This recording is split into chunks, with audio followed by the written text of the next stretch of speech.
Enriched Physical Science 20 students rejoice. It's time to talk about reactions in aqueous. Chapter 4.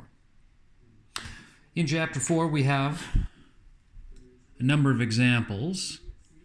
So for example, we're asked here to write the solvation equation for the following substances. So in this case, for potassium chloride in its solid state,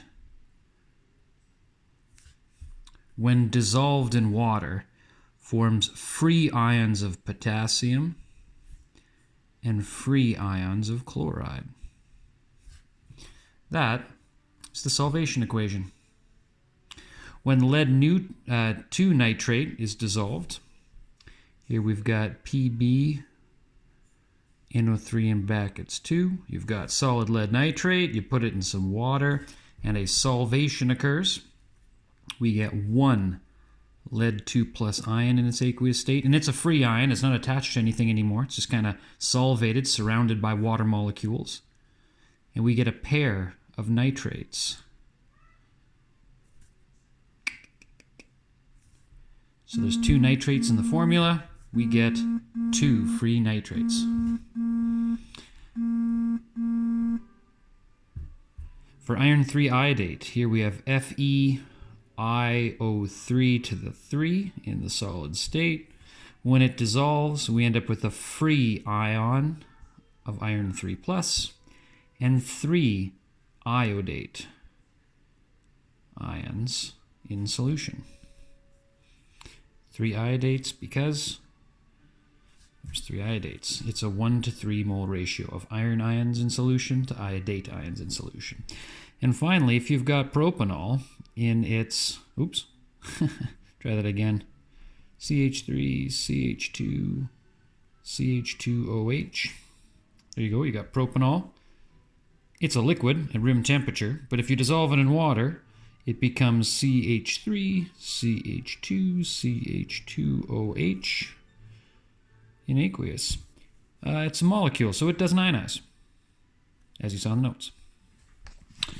Now in slide number 17, okay, here we go. It says an electrical circuit is set up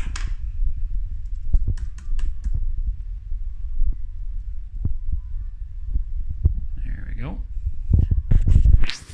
Slide number 17. Electrical circuit is set up. Solution A, this is methanol. So you might recall methanol is not an electrolyte. It doesn't form any ions in solution. So it has no ionization. As a result, if you put it in a circuit, if it's not ionized, it will be, what are the options? Let's take a look here. Unlit. For solution B, sodium hydroxide, this is a strong electrolyte.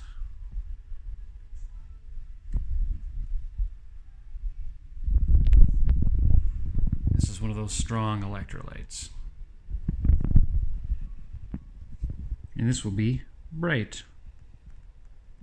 Electricity will pass through solution very easily. The final solution, acetic acid, this is a weak electrolyte. It only partially ionizes, as we'll learn more about with hydrogen bonding. I have a few other videos you might want to check out about intermolecular forces that might be helpful here. This is a weak electrolyte, and as a result, not as much electricity is going to pass through solution, so you're going to get a very dim light here. This was the example for weak electrolytes.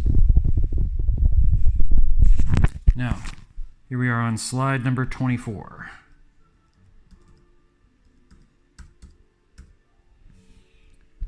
Slide number 24. Predict which are soluble and which are insoluble. We're going to need this table to figure this one out. So there's a couple key rules I want you to identify. If it contains nitrate, it's soluble. If it contains acetate, it's soluble. Just if it's got them, always soluble. Let's take a look at what this applies for. Hydroxide, oxide, sulfate, This doesn't apply to any of the ones on slide number 24. We don't have any nitrates and we don't have any acetates. Oh, on slide number 25 though, barium nitrate would be soluble because of the nitrate. All right, now for sodium carbonate, we're looking for carbonates. So carbonates are typically insoluble unless it's a compound that includes the ammonium ion or an alkali metal. In this case, an alkali metal like say sodium, group 1, not present. So for calcium, we're out of here. Sodium carbonate. Oh, wait a minute. It does contain an alkali metal. It's soluble. There you go. Now for calcium hydroxide. Hydroxides are typically insoluble unless they're partnered up with ammonium, calcium, strontium, or barium. In this case, it's partnered with calcium. This is soluble. Mercury 1 oxide. All right, so mercury 1 oxide.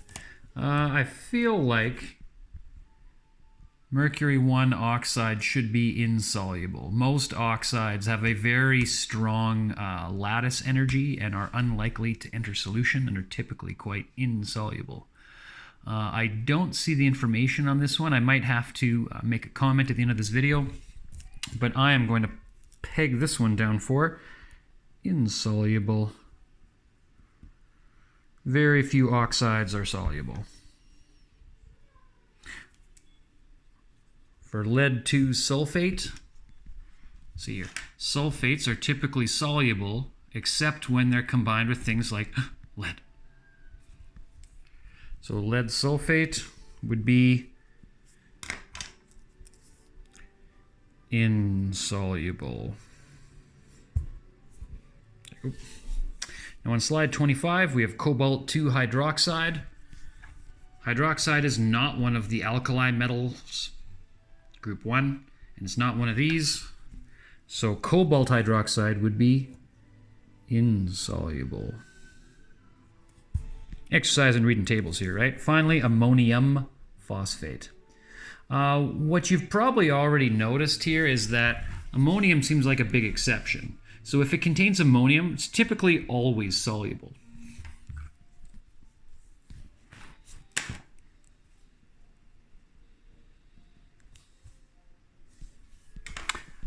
Okay, the final questions or examples here, we're looking at number 33. We have to write the net ionic equation for this solution.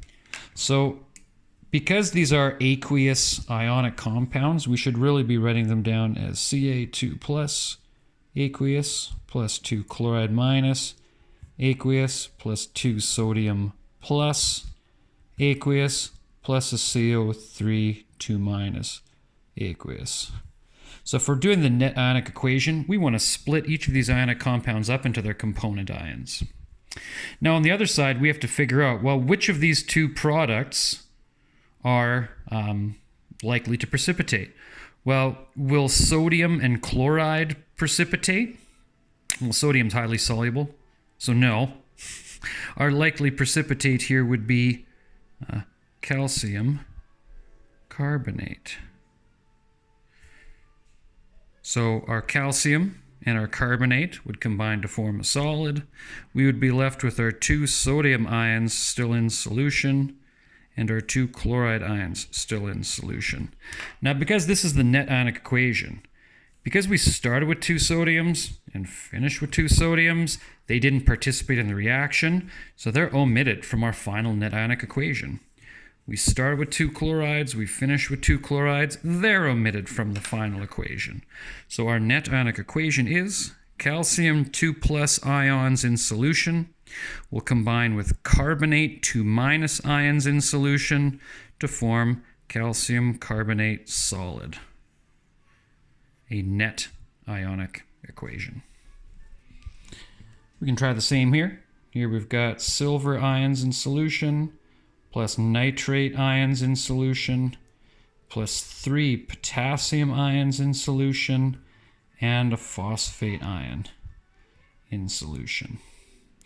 Now, a group 1 metal, always going to be soluble. Very few exceptions. Nitrates are always soluble, no exceptions. So if the potassium and the nitrate aren't going to be in the precipitate, silver and phosphate will. So we're going to have silver, phosphate solid. We're going to have our 3 potassium ions and our nitrate ions. Now, before we balance, let's omit ions that don't really factor into our final process here. We started with a nitrate, we finished with a nitrate. These were both aqueous. There we go.